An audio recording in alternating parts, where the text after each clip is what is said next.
We are in my studio now because I want to talk to you about plot making. And for this, I changed scenario because I'm going to show you different objects and which are concerning the different phases of plot making. Books, notebooks, my computer, and my major source of inspiration. The most important source of inspiration for me is my window. I spend endless hours looking out of my window. And I do think that it is the most important part of the imaginative process, because one has to think and think and think for hours and hours and hours and days and weeks and months to come up with the right plot.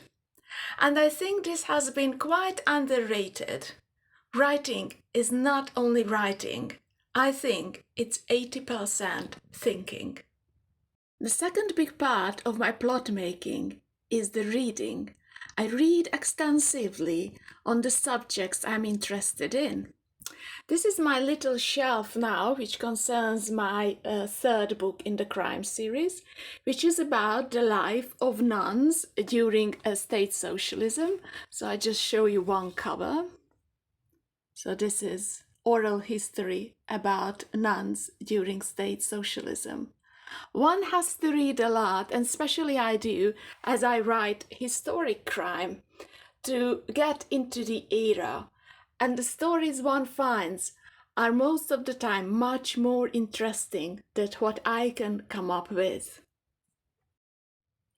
The third part of plot making is taking notes. While I'm reading, or while I'm just sitting and looking out on the proverbial window, I also take loads and loads of notes. These are the notes of the book I'm writing now. And it has sometimes little drawings, such like this one. Here, I'm going to try to come up how to kill somebody on a train without being noticed by the ones which are sitting in the same compartment as him or her, because we never know who the murderer is. After taking many notes, generally I start to work in an Excel sheet. I love anyway Excel sheets, and here you can see that this is the system I come up with the different scenes, and I put there what's going to happen in the different chapters, how many scenes going to happen, who is part of this scene, and what is the timeline I can follow. It runs very fast, and when I'm writing it, I also put down how many characters I have written, what is the proportion between one chapter and the other, how exciting they are or they are not. And at the end, if I have the complete structure, I can just write it, or I can change parts in it very easily. I'm showing now the notes for my second book in the crime series, Escape Room, which has a lot of archival material in it. I had to go to a little town which has a big canning factory, Nagykörös, or used to have one, and I looked into the archive for stories and for knowledge, because my book is about the life of women in the canning factory. When I get to a certain stage with my writing, this is about a character, I start to print out what I have done, and I make little notes to be able to follow where I am with the plot making and with the characters. And then generally I print out big parts of it just to see where I am. And it also gives me a good feeling to have like a certain amount of paper printed, and it motivates me to go further with my writing. The part I'm going to read now is from the second plot line of my book, The Mermaid's Secret, and I want to show you how to make a plot line that from the very beginning can be intriguing, and how to introduce it to the reader. This is from an interview made to Mitra Todorovsky, and it goes like this. Interview with Mitra Todorovsky, Part 1. Digital sound archives of the Hungarian daily People's Freedom, September 2015. Transcription of interview recorded in the editorial office. If you insist, I can admit I'm a killer. I killed. Almost everybody killed in my family, in self-defense in the name of an idea, for my freedom, for my homeland. While there was something worth killing for. That wasn't uncommon, we just don't talk about it. At least we don't call them killings. And yes, I did kill fascists, monarcho-fascists. That was what we called them in the Civil War. You don't understand?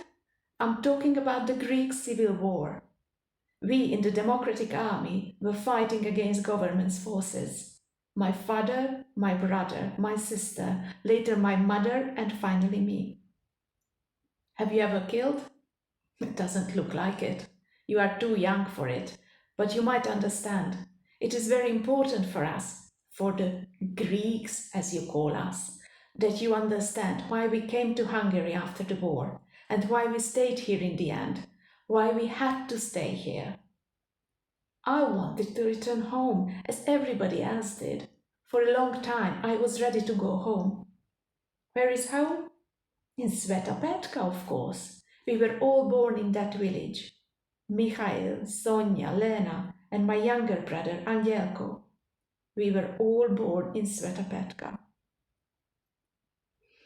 Well, you are not going to find it on the map like that, although it is in Greece. It has a Greek name now, Aya Paraskevi. It was changed after the Greeks drove out the Ottomans. They did what you did, drove out the Russians from Hungary and purged the streets, cleaned up the towns, scraped off the mold of communism. The newspapers said that in just these words, I remember it very well, out with Lenin, down with Mayakovsky. The only things left from Moscow were the gas pipe and the mafia. The old name, the Macedonian name of our village was Svetopetka. Everybody called it by this name. So in 1980, I was asked in the Greek embassy of Budapest place of birth, and I said Svetopetka, Florina County. My sister Lena said the same. Not the Greek name, but the Macedonian one. We had no idea that the name still mattered. But it did matter, and it mattered a lot. That is why we were not given a visiting visa nor a passport to Greece, because of the name of a village. In the end, my sister Lena was right. The biggest problem with us was not that we were communists, but that we were Macedonian communists, Slavo communists, as they called us at home. The Greek communists were allowed to go home, but the Macedonians weren't. And later, there was no home left to go back to. We are not mad. We are not fanatics. And we are not blind either. Whatever my son says, we argue a lot over this. You were blind, Dad. He always says that. All true communists were.